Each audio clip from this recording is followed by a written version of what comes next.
I'm so happy today because it has all been cold weather all this while, but today the weather is very sunny and it's a very good time to make my videos outside.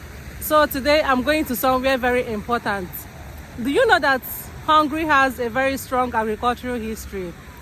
Today is the day that I'm going to visit the Hungarian Museum of Agriculture. Although I've been here before, but I didn't get into the main building.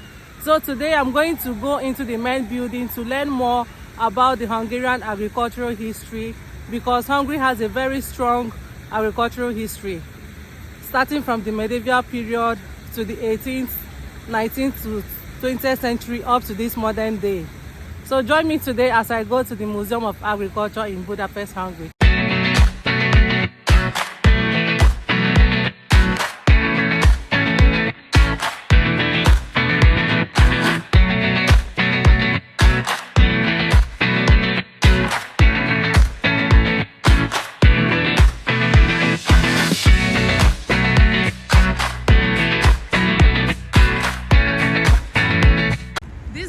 Is the museum, so I'm walking closer to it and I hope to see someone that will be my guide in this tour.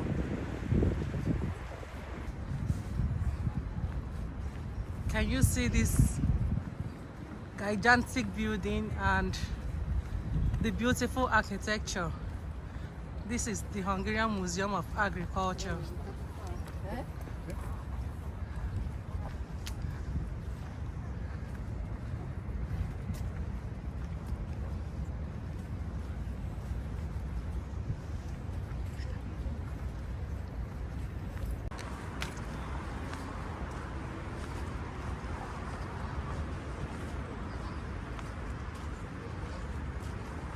This is the entrance.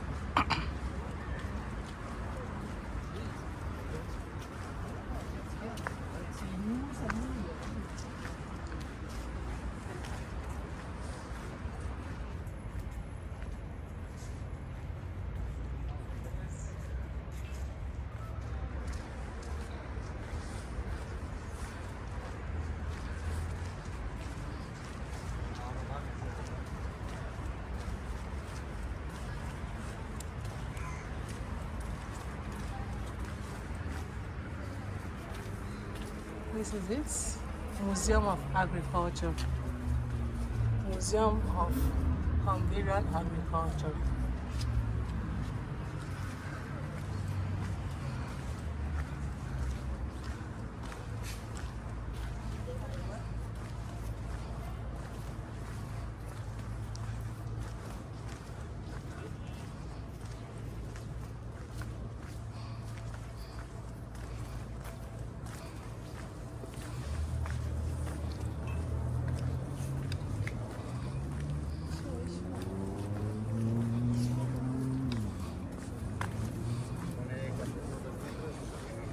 The weather here is so calm, peaceful, cold, and refreshing.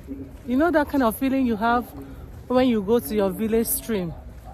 This is exactly the feeling I'm having right now. It's so lovely to be here. After you have come into the premises, you walk down and on your right you see this entrance. This is the main entrance to the building. So let me see how to get in and know if I can achieve my aim today. So I finally got into the building. This is the reception where you make inquiries about the museum and purchase your ticket. The ticket fee is 3,000 forints for adults and 1,500 for students, for people that want to visit the museum. They also have different fees for tours and for combined tour, which is the tour and the museum. So I purchased that of the museum because that is why I'm here. I got my tickets and I got started with my tour. Which way can I go? Okay, behind you. Okay. I was hoping to find someone who will guide me on this tour, but it turned out to be that the museum offers a self-guided tour. The museum has 3 sections: the historical and agricultural evolution section, the hunting, fishing, and forestry section, and the treasury and exhibition section. Coming to this museum was mind-blowing and way exceeded my expectation. I first went to the history section. This section did not only give me the historical knowledge of Hungarian agriculture, but gave me a glimpse of what life was during the medieval period. There are a lot of information here. These were the cups, beakers, bowl, and jug used in the 4th century, which was developed by the Celts using their iron workmanship.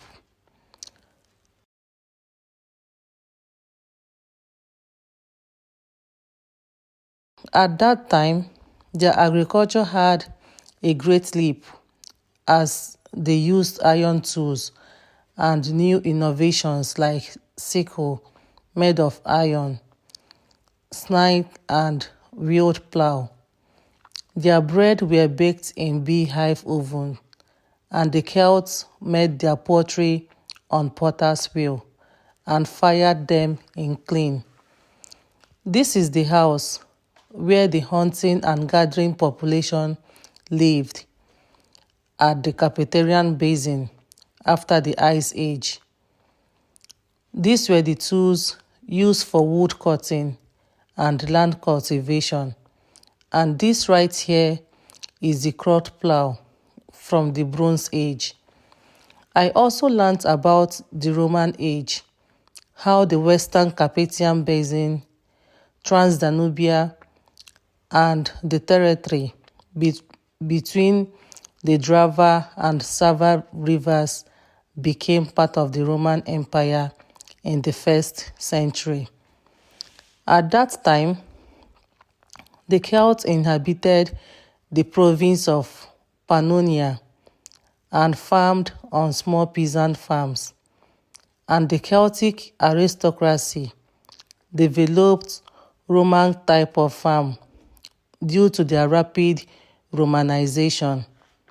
The rich Italian dwellers and retired soldiers built the first villa farms. When I was a kid, I remembered hearing the word barbarian without understanding what it was. This museum gave me a clear understanding of who the barbarians were. In the Roman age of emperors, the land beyond the boundaries of the empire were called Barbaricum and was inhabited by the barbarians who were non-Roman empire, such as the Goths, the Vandals, the Huns, and other Germanic tribes. Hungary is known for poultry and livestock keeping. Horses were the most popular domestic animal. It was a companion to warriors and gave meat and milk. At the same time, it served as a means of transportation. Horse offerings were part of the religious ceremonies of the Hungarians.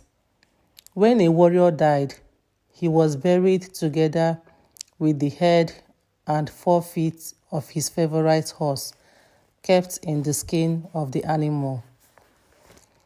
Cattle were the most important animal of the Hungarians in the conquest period and the Arpadian era. From the very first years of the Hungarian state, a bullock and the price of a bullock were the standard of value, the measure of wealth, and the unit of fine in certain cases.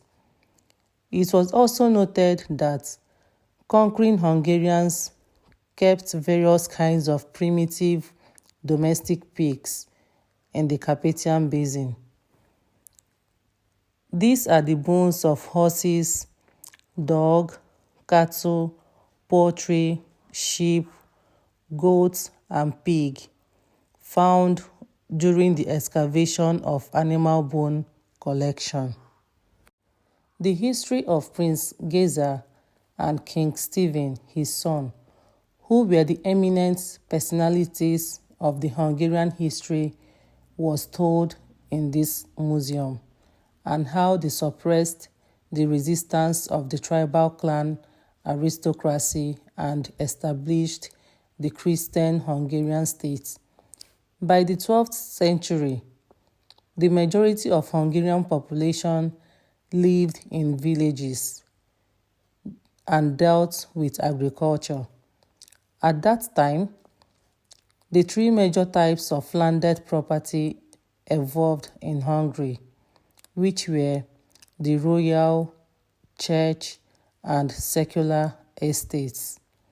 Cultivation was more developed on the church lands than on the secular estates. Wheat and barley was the major food plant. Barley was more of raw material for beer, and grapes were grown in many regions of Hungary. This is what the settlement looked like before the reformation of the Hungarian agrarian society. A basic economic and social transformation took place in Hungary from the middle of the 13th century to the middle of the 14th century, with more effective cultivation method. By the 16th century, different versions of common settlements evolved in various regions. This is a model of the medieval rural settlement in Hungary. This picture and model shows the open-air storage of hay in Transylvania during winter. The hays are stacked and arranged around the pole. These are the steam mills built in the beginning of the 19th century. In the late Reform age, the first capstan thresher appeared in Hungary. At that time, bees were kept in the porch of the house. In Hungary, two types of building were specially made for bees: the half-roof shed and the closed bee yard. Half-roof shed was a simple barn-like structure with 2 or 3 shelves, while the closed bee yard was a completely enclosed space with a door as an entrance. This showcase has the agricultural crude implements used in those days. Among them is the models of horse-driven hoeing plow, horse-driven scarificator,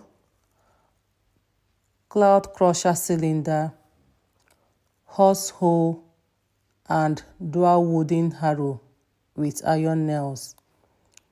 From the 1870s, mechanized threshing started to spread rapidly in Hungary and had 8 to 10-fold efficiency compared to the manual threshing.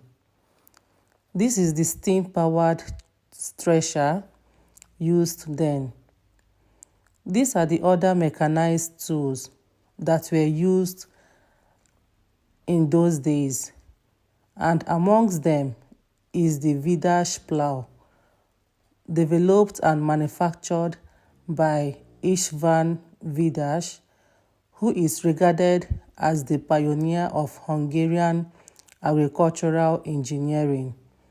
This plow is the most important and ancient tool of soil cultivation. This shows the history of the Hungarian winery, as they are notable for winemaking, especially in the Tokaj region. These were the tools used in grape cultivation, harvesting, and wine distilling apparatus with wine sample. Apart from winemaking, Hungary is known for growing wheat, millet, barley, oats, rye, and corn, and are the major producer of paprika, as this is one of the country's heritage. This showcases the various grains, vegetable, and paprika grown in Hungary. Finally, it gave a history of the cooperative movement, as this has an outstanding role in the capitalist transformation of Hungarian agriculture. This is more than a tour for me. It has given me the total knowledge of the Hungarian agriculture and gave me a glimpse of what life was before now. Thank you so much for watching, and please look out for the part 2 of this amazing tour. Remember to follow my page, like, comment, share, and invite your friends to do so. Thank you, and see you in my next video.